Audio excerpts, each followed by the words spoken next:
A Covenant by Jas Bahia. Interior, chapel, night. Super, Newcastle, 1664. The austere wooden chapel is dark. Only the faintest outline of a painted crucifix upon the dais, visible by moonlight. Mary Trembles, 16, both fierce and fearful, modestly dressed, with a cross around her neck, lights candles in a 5-point pattern, plus another in the centre. She drags a bleating goat with her. Shh. It bleats ever louder. With the flash of a large knife, she cuts the poor creature's neck. It gurgles and kicks out. She holds it close, trying to comfort it as blood gushes over her puritanical dress. She stabs it in the heart. When it finally ceases, she releases it and collects a stone bowl from a table. It contains a vile-looking paste. She pours in a little communion wine from a bottle next to it. She mixes in the final drops and spurts of goat blood to complete the potion. She puts it to her lips and, with difficulty, almost gagging, she swallows the mixture.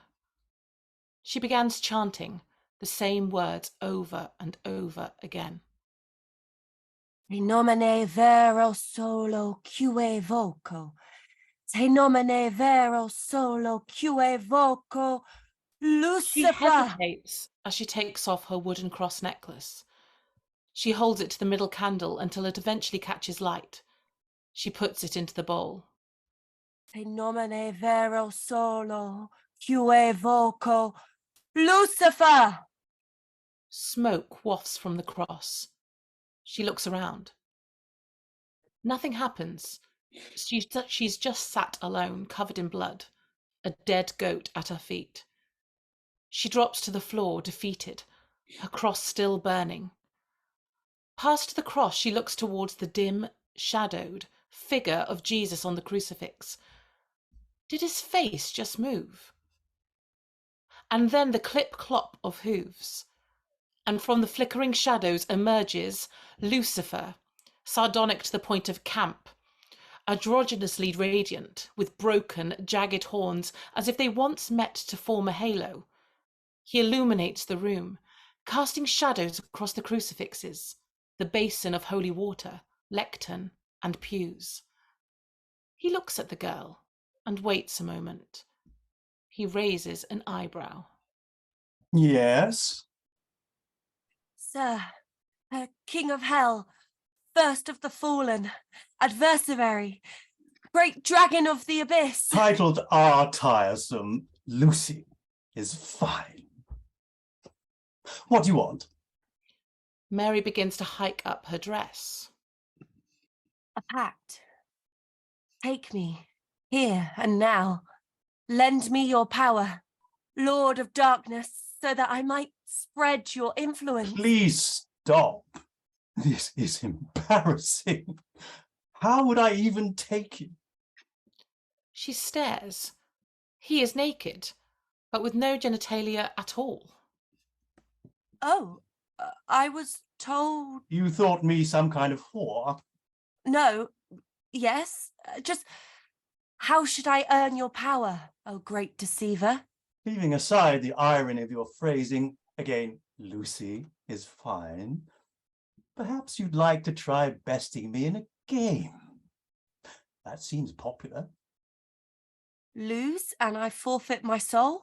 Goodness, no. Hideous things. Wouldn't know where to keep it. Just leave me alone. He waltzes to the communion wine and takes a swig. Questions and commands, then? Or we take turns to answer a question truthfully or complete a command. And how do I win? You lose by being unwilling or unable to answer the question or complete the command. Lucifer considers this. He holds out a hand to shake. Mary reaches her blood-soaked hand to his. Mary tries to look in his eyes, but has to turn away. Question. I do not take commands. Why? Why become the adversary to all things good and holy?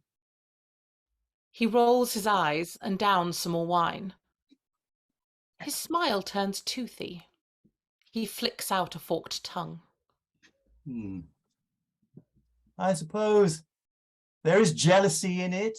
He makes you lot and just lets you decide things for yourself.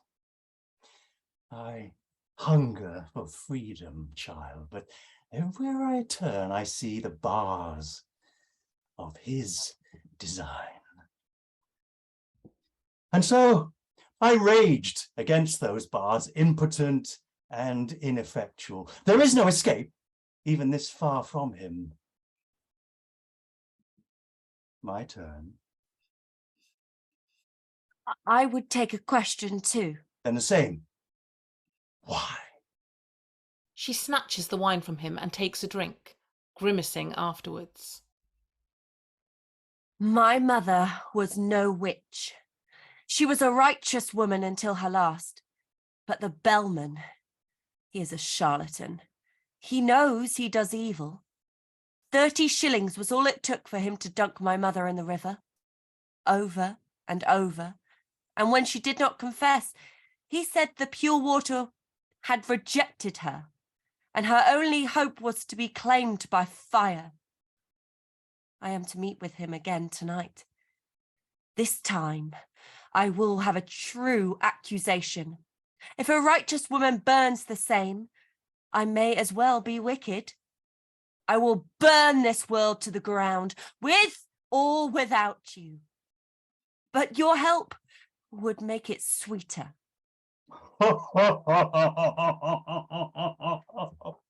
Oh my. You people do amuse me sometimes. Question. Are you real? This is getting dull. You forfeit? It is not a simple answer. Reality is not flesh, it is influence. I have that. But so does a vision brought on by your poisonous mixture. May say the same. I will tell you if you think of the rebellion and my punishment. What worse hell could there be for one such as I, but entrapment in the minds of man? Is he real? No longer taking turns? Then command me. I would finally be in Satan's service. Give up. Mary hears the tink-tink of heeled boots outside. The wooden doors of the chapel open. The Bellman, 30s, Scottish psycho in black. He looks around the monstrous chapel and the blood-soaked young girl. No Luci to be seen. She holds out her arms, giving herself up. Abomination! It was my hope, but the service of Satan is underwhelming. Lucifer stood at the lectern, mouths, "Ouch." You have condemned yourself. There is no repentance to be found here. He strides in and grabs her. She does not resist. I have spoken with the enemy. He lives inside your mind. He throws her to the ground. She knocks over the bowl with the burning cross. The fire slowly begins to spread. Slander! The Bellman hits her in the face. Her nose spurts blood. She falls towards the goat body. He bends down and lifts her face, looking her in the eyes. Lucifer looks on unconcerned. On her knees, she smiles a bloody smile and laughs a witch's laugh. Luci crouches next to her.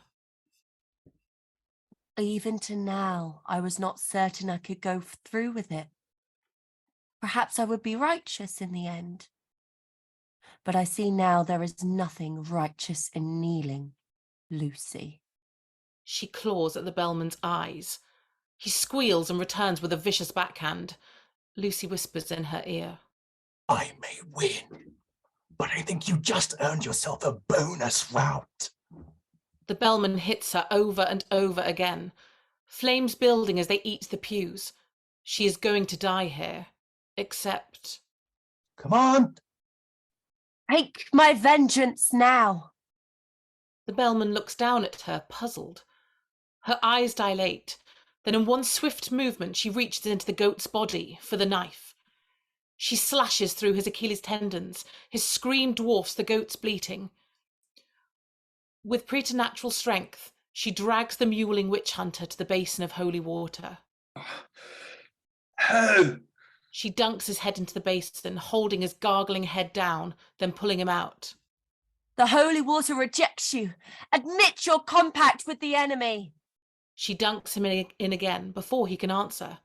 Again and again, she drowns him just to give him breath at the last. The flames rise around her, smoke filling the chapel. She throws him down next to the goat. She pours the Romanian communion wine over him. Oh, Lord Satan, I see now.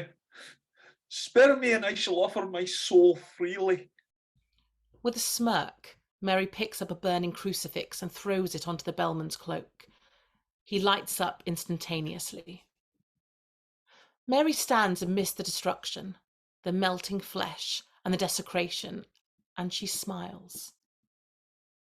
Interior Grand Manor, Library, Day. Super, Hammersmith, London, 1666. A woman sits at a desk, pen in one hand, parchment in front. Behind her, John Milton, 57, distinguished, blind as a bat, paces back and forth across the large room. The work is to be all-encompassing, explaining the mind of God to man. The woman smirks, her nose crooked, but unmistakably merry. She begins writing, scratching words down. Insert, Paradise Lost. The mind is its own place, and in itself can make a heaven of hell, a hell of heaven. Fade out.